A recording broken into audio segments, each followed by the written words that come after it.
you should stop cutting immediately. Even me myself, I will never do a cut again. Okay, probably not ever again, but I'm definitely avoiding it for the foreseeable future. You see, I actually just got off a cut and I ended up getting to 10% body fat, losing around 15 pounds. But then I realized something. I really don't have a lot of muscle. And looking back at my fitness journey, I've realized that I've been in more cutting phases than building phases. Now in hindsight, this was definitely my choice. Keep in mind, I've only been on 2 actual bulk cycles, as I mentioned in past videos. But in between there, I'm always doing like a mini cut or trying to optimize my performance in calisthenics. And for that reason, I just never prioritized building muscle and actually doing it in the right way. But the truth is, I've always wanted to build a muscle. I just could not figure out a way to do it in the fact where I could also maintain performance. Because looking at my journey, I thought I was making muscle progress year after year. But that's when I came across the term main gaining. I thought to myself, okay, I can just eat at maintenance calories. I can just intuitively eat. And then from there, I can still continue to build muscle and see progress. But little did I know that was a lie. Listen, after you've been training past 3 to 5 years, if you're just eating maintenance calories, or especially if you're always cutting, you're gonna see very, very little muscle progress. And that's why I don't like the idea of spreading the main gaining or gaintaining, all that stuff. I know Greg Doucette is a big advocate of this, but the truth is you're just not gonna see results if you don't go on a proper bulk the right way. And I really didn't even have this realization until just a few months ago. Now there's this new influencer, his name is Sam Solak, and he said something that really resonated with me. And he said that most people are in a state of perpetual maintenance. Think about how you go to the gym and you've been seeing the same person for the past few years, and you can tell that their main goal is to build muscle by the way they train, yet they still look the same month after month, year after year. It's not their training that's wrong, it's definitely their diet. Now, why are most people in a state of perpetual maintenance? Like I said, it's definitely their diet and the fact that most people are cutting more than they are building, and or they're eating maintenance calories or intuitively eating and not taking their diet seriously. That's what keeps somebody in a state of perpetual sort of maintenance where they don't really change or see results from themselves year after year, month after month. Now their strength may change, which is also a form of progress too, but what really matters is the fact that you want to build muscle. Why not do both? Now I'm going to make a full video on this, but also what I realized is that a lot of social media has skewed the perception of how lean people should be year round. Think about it, go on your Explore page right now. I'm sure you see super lean, super cut influencers who are lean all the time. Alex Eubank, you know, never going on bulking cycles. But the truth is, I feel like this does a lot of harm to most people who want to build a muscle, because people are thinking, oh, I can just maintain my leanness year after year and just slowly build. But like I said, after they reach year 3, year 5 plus, you're gonna start to see little to no progress. Even me myself, I've been a victim of this, where I think in my last bulking cycle, I was starting to get to a point where I was a little bit fluffy.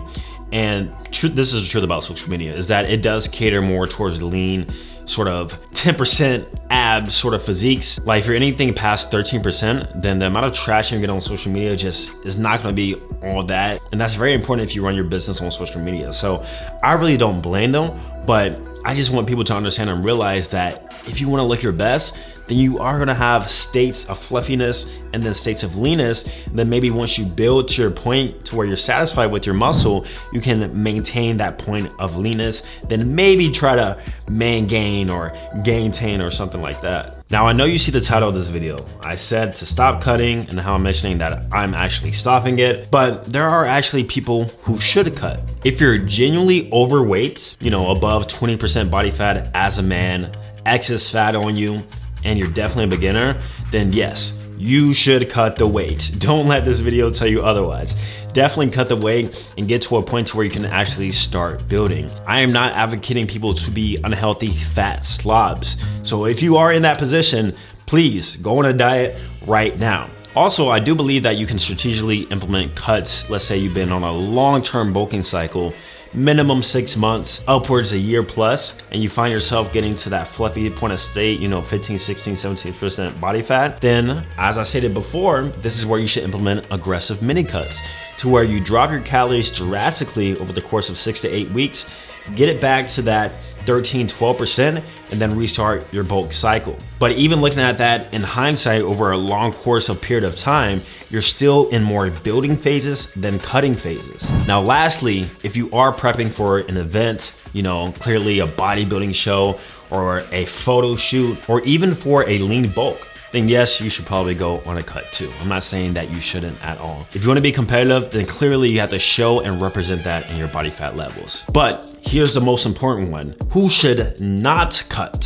First one is if you're not 200 pounds lean, do not cut. Guys, I'm just kidding. I'm just messing with you, man. Just messing with you. That's not actually who should not cut, but more so if you're below a 25 body mass index while lean, then that's probably a sign that you probably shouldn't cut unless you just like your body type. But I'm saying if you want to build more muscle, actually take a look at your BMI. So the body mass index is a calculator that takes your height alongside with your total weight. Then from there, it gives some sort of index a score. And then if you go above a certain amount, that would consider you overweight. If you go below a certain amount, you'd be considered underweight. But most people are within the average range. But what I've realized is that somebody who has a minimum 25 BMI and who is also lean, so 10 to 12% body fat, tends to look the best, meaning that you have a good base of muscle, but at the same time, you're lean to where it actually matters. But let's say, for example, you're a 23 BMI, 12% body fat, then chances are that's probably a sign that you have a lot more room to grow. And this is where I figured out for myself too. I'm like, right now, I'm about a 24 BMI, and my goal is to get to a 25 to 26 BMI whilst being lean. And that proved to myself that I haven't reached my genetic capabilities fully, even though I thought I did. But the truth is, I just haven't been in enough building phases to actually know that. Now, this should go without saying, but if you're a beginner, a hard gainer, or even a teenager who is looking to gain weight, clearly do not go on a cut. I believe this is for my skinny fat people out there with no muscle, but still have a bit of fat, but also they're a bit skinny. You know, this whole skinny fat ideal. I believe these people should go on a bulk cycle, build that muscle up first over a course of time. Then from there, implement, once again, the aggressive mini cuts as we stated before. If I would have started cutting when I was an underweight teenager, like, it just literally makes no sense, right? My whole idea in my head ever since I was young has been to bulk, but it wasn't until I started doing like a lot of calisthenics training to where I prioritized just staying lean and staying cut and doing these cuts. But like I said, I was shooting myself in the foot this whole time. And the truth is, you can maintain performance whilst gaining weight. You just have to do it slowly. And that's why I decided to go on a lean bulk. Now, I made a whole video on a lean bulk, but essentially what it is just gaining muscle and weight slowly over the course of time. And then from there, you're able to manage how strong you feel, especially with bodyweight training. It's not like an abrupt sort of weight gain.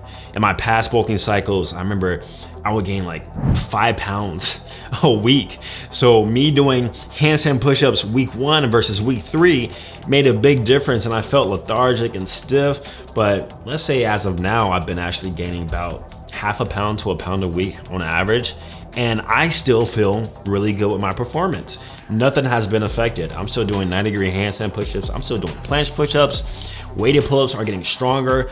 I just feel amazing. So once again, the best way to approach it is definitely through a lean bulk. And if you want to know exactly on how you can do it the best way, then go ahead and watch this video next, where I lay out my full outline.